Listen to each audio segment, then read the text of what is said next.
Hey guys, it's Autistic Empath. Welcome to my channel. It's very dreary out today. I was going to say gloomy, but then dreary came out. I'm going to read some snippets from my Bible. I came across this last night. I haven't read any of it yet because I kind of like to go in it with you guys.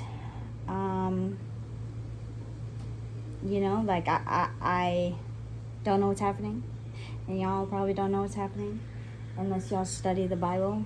But yeah, I'm gonna start at Ezekiel 44, chapter 44. Well, not Ezekiel 44, chapter 44. It's Ezekiel chapter 44. Sorry, my autism and OCD, like, I have to clarify. Okay, so then he brought me back the way of the gate. Okay, excuse me. Then he brought me back the way of the gate of the outward sanctuary, which looketh toward the east, and it was shut. Then said the Lord unto me, This gate shall be shut. It shall not be It shall not be opened, and no man shall enter in by it, because the Lord, the God of Israel, hath entered in by it. Therefore it shall be shut. It is for the prince. The prince he shall sit in it to eat bread before the Lord. He shall enter by the way of the porch of that gate, and shall go out by the way of the same. Then brought he me the way of the north gate before the house, and I looked, and behold, the glory of the Lord filled the house of the Lord, and I fell upon my face. And the Lord said unto me, Son of man, mark well, and behold with thine eyes, and hear with thine ears all that I say unto thee concerning all the ordinances of the house of the Lord, and all the laws thereof. And mark well the entering in of the house, with every going forth of the sanctuary. And thou shalt say to the rebellious, even to the house of Israel, Thus saith the Lord God, O ye house of Israel, let it suffice you of all your abominations, and that ye have brought into my sanctuary strangers uncircumcised in heart and uncircumcised in flesh, to be in my sanctuary, to pollute it, even my house, when ye offer my bread, the fat and the blood, and they have broken my covenant because of all of your abominations. And ye have not kept the charge of mine holy things, but ye have set keepers of my charge in my sanctuary for yourselves. Thus saith the Lord God, No stranger, uncircumcised in heart, nor uncircumcised in flesh, shall enter into my sanctuary, of any stranger that is among the children of Israel. And the Levites that are gone away far from me, when Israel went astray, which went astray away from me after their idols, they shall even bear their iniquity. Yet they shall be ministers in my sanctuary, having charge at the gates of the house, and ministering to the house. They shall slay the burnt offering and the sacrifice for the people, and they shall stand before them to minister unto them, because they ministered unto them before their idols, and caused the house of Israel to fall into iniquity. Therefore have I lifted up mine hand against them, saith the Lord God, and they shall bear their iniquity, and they shall not come near unto me, to do the office of a priest unto me, nor to come near to any of my holy things in the most holy place, but they shall bear their shame and their abominations which they have committed. But I will make them keepers of the charge of the house, for all the service thereof. and for all that shall be done therein. But the priests, the Levites, the sons of Zadok, that kept the charge of my sanctuary when the children of Israel went astray from me, they shall come near to me to minister unto me, and they shall stand before me to offer unto me the fat and the blood, saith the Lord God. They shall enter into my sanctuary, and they shall come near to my table to minister unto me, and they shall keep my charge. And it shall come to pass that when they enter in at the gates of the inner court, they shall be clothed with linen garments, and no wool shall come upon them, whiles they minister in the gates of the inner court and within. They shall have linen bonnets on upon their heads, and shall have linen breeches upon their loins. They shall not gird themselves with anything that causeth sweat. And when they go forth into the utter court, even into the utter court to the people, they shall put off their garments wherein they ministered, and lay them in their holy chambers. And they shall put on other garments, and they shall not sanctify the people with their garments. Neither shall they shave their heads, nor suffer their locks to grow long.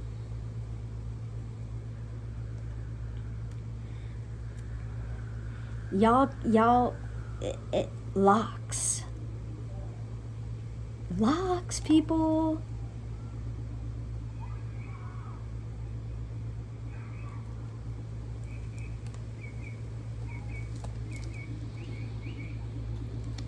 Black people, you will understand what I'm talking about.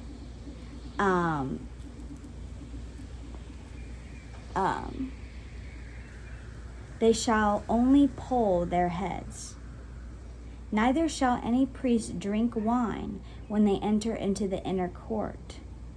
Neither shall they take for their wives a widow, nor her that is put away. But they shall take maidens of the seed of the house of Israel, or a widow that had a priest before. And they shall teach my people the difference between the holy and profane, and cause them to discern between the unclean and the clean. And in controversy they shall stand in judgment, and they shall judge it according to my judgments. And they shall keep my laws and my statutes and all mine assemblies, and they shall hallow my Sabbaths. And they shall come at no dead person to defile themselves, but for father, or for mother, or for son, or for daughter, for brother, or for sister, that hath had no husband, they may defile themselves. And after he is cleansed, they shall reckon unto him 7 days. And in the day that goeth into the sanctuary, unto the inner court, to minister in the sanctuary, he shall offer his sin offering, saith the Lord God. And it shall be unto them for an inheritance. I am their inheritance, and ye shall give them no possession in Israel. I am their possession. They shall eat the meat offering, and the sin offering, and the trespass offering, and every dedicated thing in Israel shall be theirs. And the first of all, the first fruits of all things, and every oblation of every sort of your oblation shall be the priest's. Ye shall also give unto the priest the first of your dough, that he may cause the blessing to rest in thine house. The priest shall not eat of anything that is dead of itself, or torn, whether it be fowl or beast, foal or beast. Interesting. Okay, so I'm gonna be real with y'all. It's very hard for me to read anything that read my Bibles that's not the study Bible that I've been reading lately. So let me go grab it real quick. Excuse me.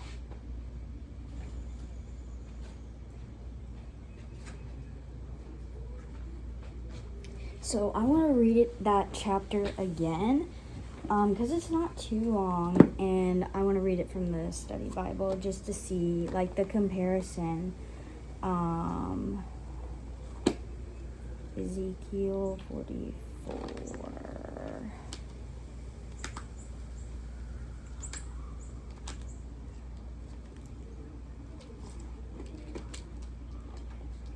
Okay. So, the prince, Levites, and priests. Then the man brought me back to the east gateway in the outer wall, but it was closed. And the Lord said to me, "This gate must remain closed. It will never again be opened. No man will ever pass through it, for the Lord, the God of Israel, entered here. Thus it must always remain shut. Only the prince himself may sit inside this gateway to feast in the Lord's presence, but he may come and go only through the gateway's foyer." Then the man brought me through the north gateway to the front of the temple. I looked and saw that the glory of the Lord filled the temple of the Lord, and I fell to the ground with my face in the dust. And the Lord said to me, "Son of man, take careful notice. Use your eyes and ears. Listen to everything I tell you about the regulations concerning the Lord's temple. Take careful note of who may be admitted to the temple and who is being excluded from it. And give these rebels, the people of Israel, this message from the sovereign Lord. O people of Israel, enough of your disgusting sins. You have brought uncircumcised foreigners into my sanctuary, people who have no heart for God. In this way, you profaned my temple, even as you offered me my food, the fat and blood of sacrifices. Thus, in addition to all your other disgusting sins, you have broken my covenant. You have not kept the laws I have gave you concerning these sacred rituals, for you have hired foreigners to take charge of my sanctuary. So this is what the sovereign Lord says: no foreigners,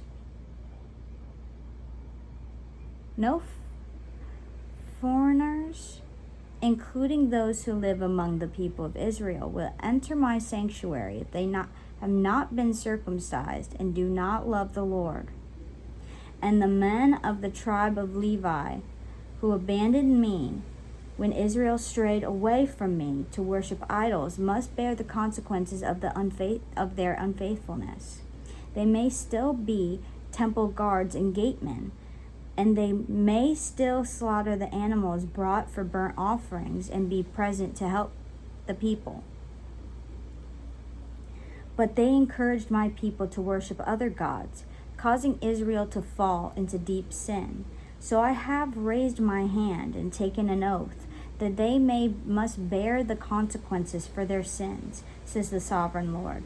They may not approach me to minister as priests. They may not touch any of my holy things or the holy offerings, for they must bear the shame of all the sins they have committed. They are to serve as the temple caretakers and are relegated to doing maintenance work and helping the people in a general way. However, the Levitical priests of the family of Zadok continued to minister faithfully in the temple when Israel abandoned me for idols. These men will serve as my faithfully in the temple. When these men will serve as my ministers, they will stand in my presence and offer the fat and blood of the sacrifices, says the sovereign Lord. They are the ones who will enter my sanctuary and approach my table to serve me. They are the ones who will fulfill all my requirements. When they enter the gateway to the inner courtyard, they must wear only linen clothing. They must wear no wool while on duty in the inner courtyard or in the temple itself. They must wear linen turbans and linen undergarments. They must not wear anything that would cause them to perspire. When they return to the other courtyard where the people are, they must take off the clothes they wear while ministering to me. They must leave them in the sacred rooms and put on other clothes so they do not harm the people by transmitting holiness to them through this clothing.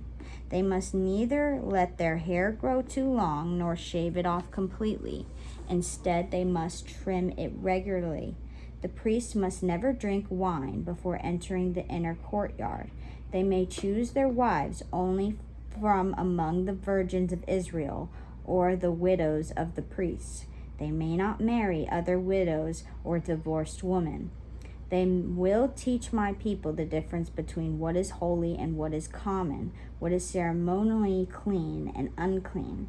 They will serve as judges to resolve any disagreements among my people. Their decisions must be based on my regulations, and the priests themselves must obey my instructions and laws at all the sacred festivals, and they will see to it that the Sabbath is set apart as a holy day. A priest must never defile himself by being in the presence of a dead person unless it is his father, mother, child, brother, or unmarried sister. In such cases, it is permitted. But such a priest can only return to his temple duties after being ritually cleansed and then waiting for 7 days. The first day he returns to work and enters the inner courtyard and the sanctuary.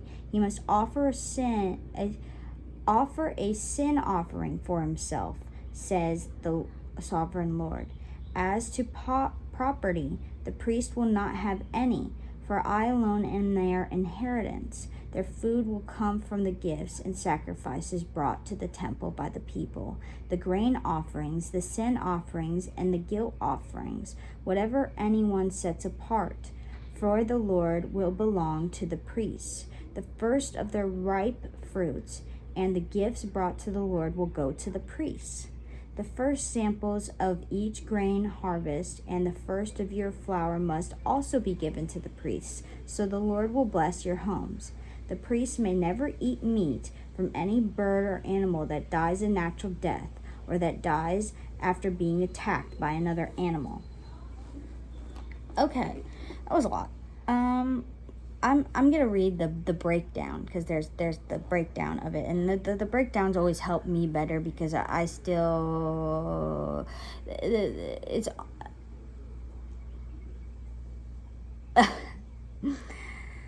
okay. Why was this east gate remained closed? Several reasons have been suggested. 1, this was the gate through which God entered the temple, and no one else could walk where God had. 2, the closed gate indicated that God would never again leave the temple. Number 3, it would prevent people from worshiping the sun as it rises in the east from within the temple grounds. Although Christ is called a prince, this prince is probably not Christ because he offers a sacrifice to God, and he can enter only by the gateway's foyer. He is a princely ruler of the city, but he is distinguished from other princes because he will be just and fair. Some, however, have understood this prince to be a prophetic image that anticipates the coming of Christ, who would offer himself as a sacrifice to God. Unbelievers would not be allowed to enter the temple. Ezekiel's vision was for a restored, purified worship in which only those who prepared themselves physically and spiritually could participate. In 47:22-23, we find that people from other nations are allowed to join in worship by accepting the standards of faith and practice declared in the law. Zadok's descendants are mentioned because many of the priests in Zadok's line had remained faithful to God, while others had become corrupt. Zadok supported God's choice of Solomon to succeed David and was therefore appointed high priest during his reign.